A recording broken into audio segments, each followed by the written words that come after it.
আমাদের series line কিন্তু ভালোই জ্বলতেছে, তার মানে ভালোই চার্জ নিচ্ছে।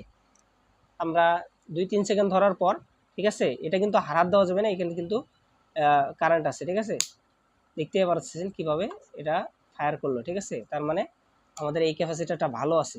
আবারও দেখাচ্ছি, সিরিজ লাইনে আপনারা যখন ধরবেন এভাবে ধরবেন, দেখেন আমার সিরিজ লাইনটা কিন্তু জ্বলতেছে, তার মানে ভালোভাবে এটা চার্জ নিচ্ছে। এটা চার্জ নেওয়ার পর আমরা কি করব, এই চার্জটা ডিসকানেক্ট করার জন্য 2 শর্ট করে দিলেই বাস এটা চার্জ ডিসকানেক্ট হয়ে গেল, ঠিক আছে। চার্জ ডিসকানেক্ট হয়ে গেলে আমরা বুঝবো কি এই ক্যাপাসিটরটা ভালো আছে, ঠিক আছে। আজকে ভিডিও এই পর্যন্ত। যারা এখনো আমার চ্যানেলটা সাবস্ক্রাইব করে নেই তারা সাবস্ক্রাইব করবেন, আর যারা সাবস্ক্রাইব করেছেন তাদেরকে অসংখ্য ধন্যবাদ, আর যারা ফেসবুক থেকে দেখতেছেন তারা অবশ্যই একটা ফলো দিবেন। এই বলে আমি আমার ভিডিও শেষ করতেছি। আসসালামু আলাইকুম রহমতুল্লাহ।